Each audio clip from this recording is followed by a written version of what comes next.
Assalamualaikum warahmatullahi wabarakatuh. Alhamdulillahi wa kafa wassalatu wassalamu ala rasulil mujtaba Sayyidina wa habibina wa syafi'ina wa maulana Muhammadin al-Mustafa wa ala alihi wa ashabihi wa dhurriyatihi wa kulli man ittaba'al huda. Asyhadu an la ilaha illallah wahdahu la syarikalah wa asyhadu anna Muhammadan abduhu wa rasuluh la nabiyya wa la rasula ba'dah. Amma ba'd. Hadirin hadirat insan BP Jam Sostek yang dimuliakan oleh Allah Subhanahu wa taala. Di antara hal yang selalu mengikat kemuliaan Ramadan adalah Al-Quran.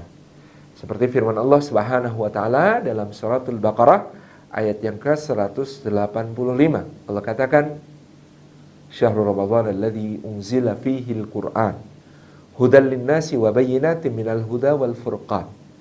Faman syahida minkum asy-syahra falyasumhu." Ila akhir ayat. Allah mengatakan Syahrul Ramadan alladzi unzila fihil Qur'an. Bulan Ramadan itu adalah bulan yang di dalamnya diturunkan permulaan dari Al-Qur'an Karim ketika Nabi SAW berada di Gua Hira bertahanus pada usia beliau yang ke-40. Maka datanglah malaikat Jibril alaihi salam membawakan wahyu Allah mengatakan kepada beliau, "Iqra ya Muhammad." Bacalah wahai Muhammad. Rasulullah SAW mengatakan, "Ma ana biqari." Aku bukan orang yang pandai membaca. Kata Jibril alaihissalam, "Iqra ya Muhammad." Bacalah hai Muhammad. Ma ana biqari, kata beliau. Sampai 3 kali berturut-turut Nabi SAW mengatakan, saya tidak membaca, saya tidak bisa membaca. Maka Jibril justru kemudian mendekap beliau SAW sampai terengah-engah, sampai tersengal-sengal nafasnya. Kemudian setelah dilepaskan dituntunkanlah ayat Iqra bismi rabbikal ladzi khalaq khalaqal insana min 'alaq Iqra wa rabbukal akram alladzi 'allama bil qalam 'allamal insana ma lam ya'lam. Shadaqallahul 'azim. Surah Al-Alaq ayat 1 sampai 5 sebagai wahyu pertama. Bacalah dengan nama Rabbmu yang telah menciptakan. Dia menciptakan manusia dari bercak-bercak yang menempel di dinding rahim.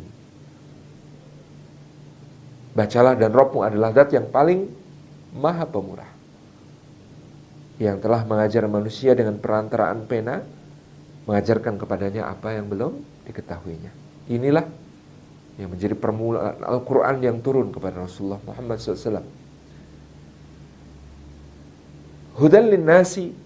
Lalu setelah itu turun Al-Quran berangsur-angsur sedikit demi sedikit selama 22 tahun lebih kepada Nabi SAW menjadi petunjuk bagi manusia. Hudan linnas. Wa bayyinatin minal huda wal furqan, kemudian menjadi penjelasan dari petunjuk itu dan menjadi pembeda antara yang hak dengan yang batil, yang benar, yang salah, yang baik, yang buruk, yang terpuji, yang tercela, yang halal, yang haram. Masya Allah. Allah mengatakan Hudan linnas, petunjuk bagi manusia. Kalau cuma petunjuk maka Quran ini akan ringkes. Petunjuk itu sekedar lakukan ini, jangan lakukan itu. Jalanlah lurus, jangan belok-belok. Beloklah kanan, jangan belok ke kiri. Misalnya begitu, itu namanya petunjuk. Tetapi Allah menjelaskan memang Quran ini bukan cuma petunjuk. Wa bayyinatin minal huda, tapi penjelasan atas petunjuk tersebut. Allah menjelaskan petunjuk dengan menyertakan kisah-kisah. Sehingga ketika kita meminta kepada Allah, misalnya dalam suratul Fatihah, ihdinas siratal mustaqim, tunjukkan kami ya Allah jalan yang lurus, maka Allah akan menjelaskan jalan lurus itu dengan cerita.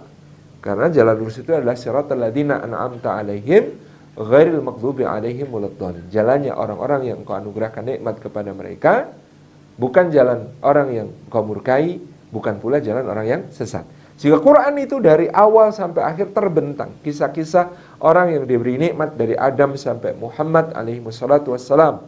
Orang-orang yang dimurkai dan orang-orang yang sesat.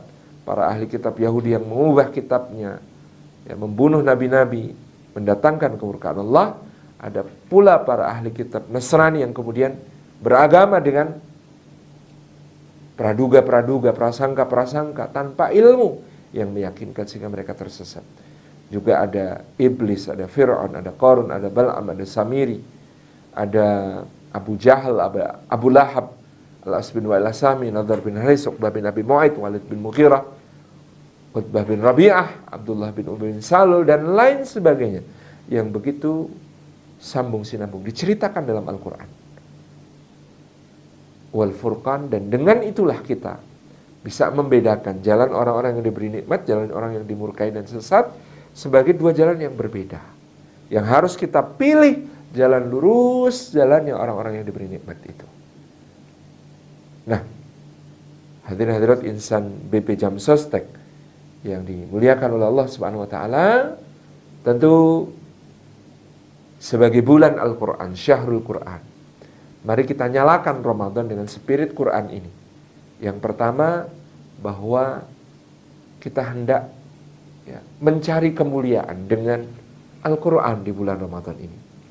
Baik melalui tilawahnya, membacanya, mengkhatamkannya, membunyikan huruf-hurufnya yang satu hurufnya bernilai 10 hasanat di sisi Allah. Sampai Rasulullah untuk memberi ketegasan mengatakan, aku tidak mengatakan alif lam mim satu huruf, tetapi alif adalah satu huruf, lam adalah satu huruf, dan mim adalah satu huruf. 10 kebaikan setiap hurufnya, berlipat lagi karena ada di bulan Ramadan. Kalau kita mahir membacanya, maka kita disebutkan Nabi SAW ma'as safaratil kiramil bararah. Kita akan bersama dengan malaikat-malaikat mulia pencatat segala kebaikan. Tapi bahkan ketika kita tak terbata-bata dalam membacanya, maka kita akan mendapatkan 2 pahala. Pahala membaca yang 10 hasanat setiap huruf, pahala belajar yang kita kemudian terbata-bata kita ulangi, terbata-bata kita ulangi, dan seterusnya. Luar biasa. Maka Quran adalah kemuliaan, sumber kemuliaan. Laqad anzalna ilaikum kitaban fihi dzikrukum. Sudah kami turunkan kepada kalian sebuah kitab yang menjadi sumber kemuliaan kalian.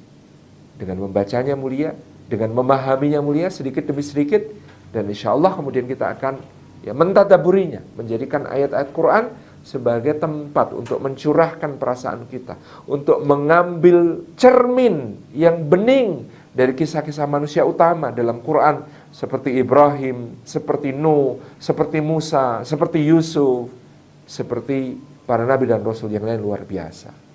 Ini akan menjadi nyala spirit kita. Mungkin kita merasa lemah, merasa gagal, kita bisa membaca kisah Nabi Yunus. Mungkin kita merasa terombang-ambing dalam ujian yang luar biasa, kita bisa membaca kisah Nabi Yusuf.